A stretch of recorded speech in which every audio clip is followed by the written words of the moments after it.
Assalamualaikum warahmatullahi wabarakatuh. Kembali lagi di Amina Beril Studio. Teman-teman sekalian, kali ini dalam video ini saya akan coba sharing tentang salah satu jenis pelampung air. Nah, kebanyakan ya di rumah kita atau di tempat kita ya, ini ada torennya ya. Kita menggunakan toren atau tandon atau apa istilahnya tuh, mungkin di tempat teman-teman ada beda penyebutan. Nah, mungkin saya sebut saja toren. Nah, di toren kita, teman-teman sekalian, itu biasanya kita selalu memakai yang namanya pelampung.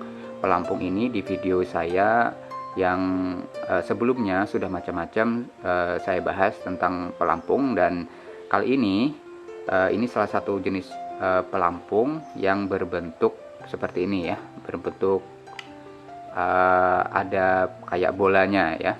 Nah, cara kerjanya bagaimana? Mari kita lihat. Mari kita bongkar saja. Nah, seperti ini teman-teman. Kita buka. Di sini teman-teman, kalau misalnya kita mempunyai PDAM dan sering ya, tentu kita sering meninggalkan atau tidak mungkin kita selalu bisa mengontrol ya, misalnya aliran PDAM atau sumur menyedot air sumur dengan memakai mesin pompa air. Tentu kita tidak serta-merta terus bisa menjaganya. Nah, maka kita memerlukan pelampung seperti ini. Nah, secara garis besar pelampung ini ya, ini ada beberapa bagian ya. Bagian yang pertama itu ya, itu yang mekanisnya yang seperti ini. Nah, kalau kita buka itu dalamnya ada seperti ini. Coba kita dekatkan ke kameranya. Nah, maaf kalau kurang fokus. Nah, dalamnya itu teman-teman sekalian ini seperti ini. Nah, oke.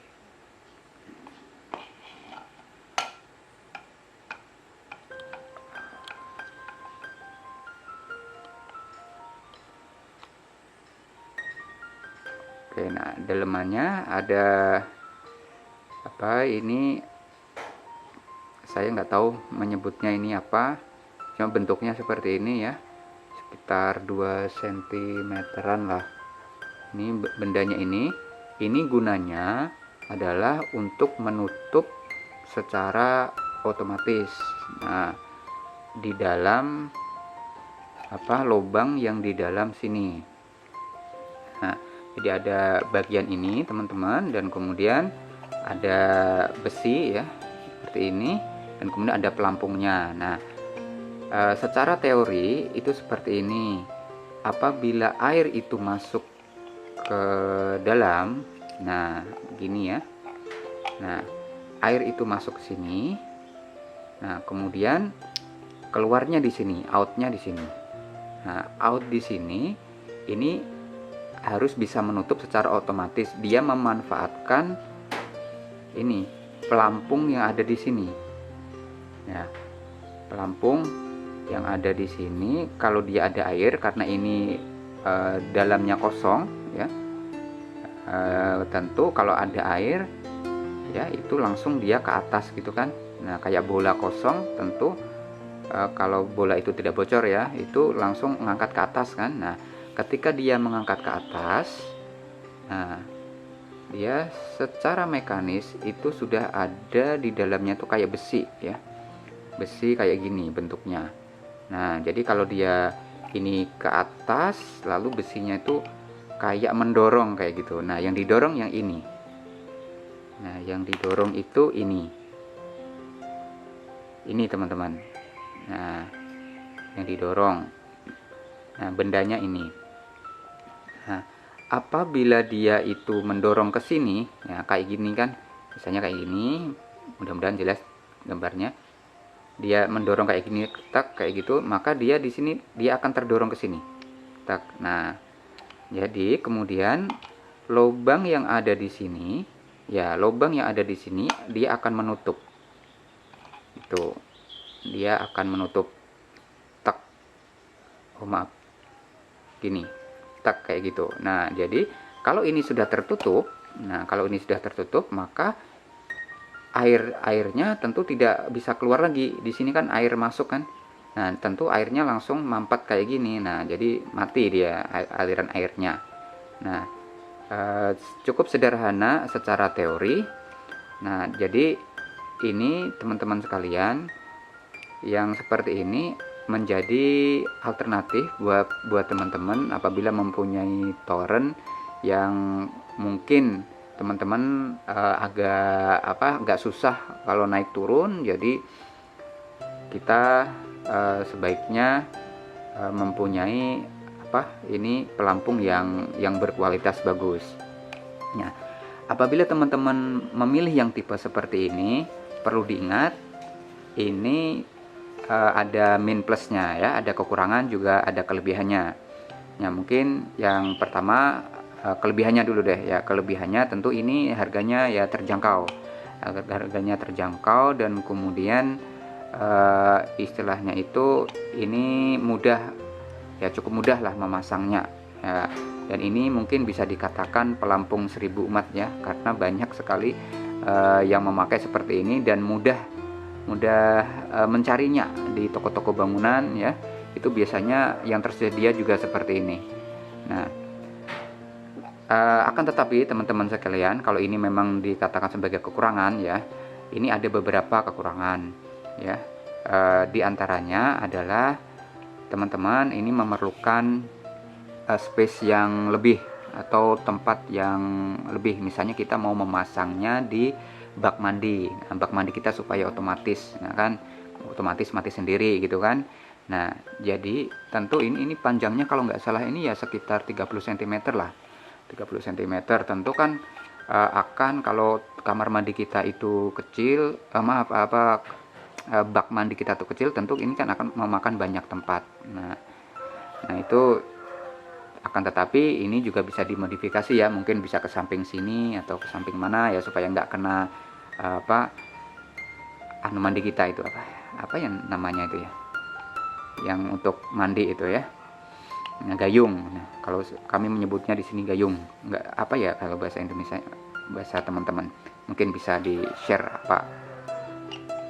Nah, teman-teman sekalian, jadi itu salah satu mungkin kekurangannya ya, jadi memerlukan space yang lebih. Dan kemudian teman-teman sekalian, menurut saya kalau teman-teman mau memilih tipe yang seperti ini, pilihlah yang berbahan plastik, yang ininya ini gagang ini ya loh ya, yang mekanisme utamanya ini yang berbahan plastik. Karena apa?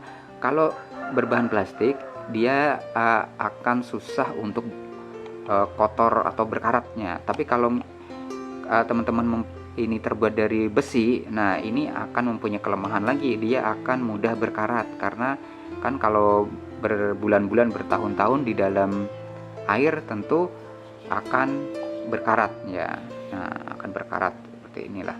Dan kalau ini sampai berkarat, ini nanti gerakan ininya, naik turunnya ini dia akan juga susah.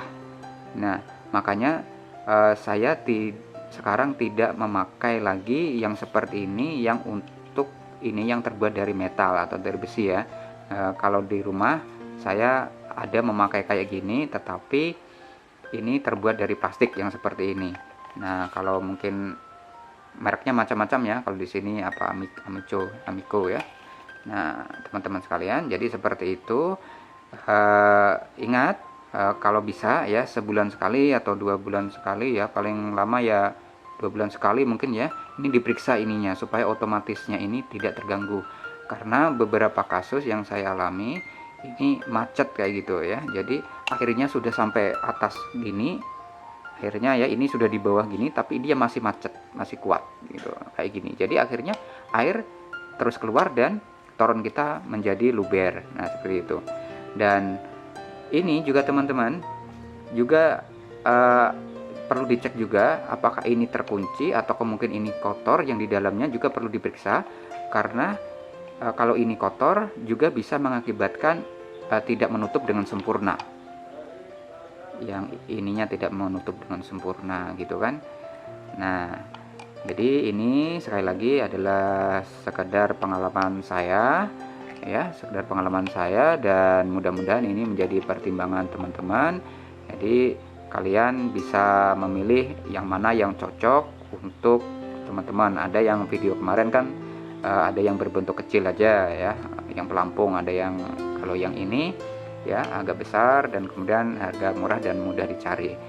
Ya, maaf kalau mungkin ada kekeliruan, dan kalau ada pengalaman teman-teman tentang pelampung ya yang bagus, yang bagaimana, atau mungkin ada pilihan-pilihan lain, mungkin bisa ditinggalkan jejaknya di komen. Terima kasih atas kunjungannya. Assalamualaikum warahmatullahi wabarakatuh.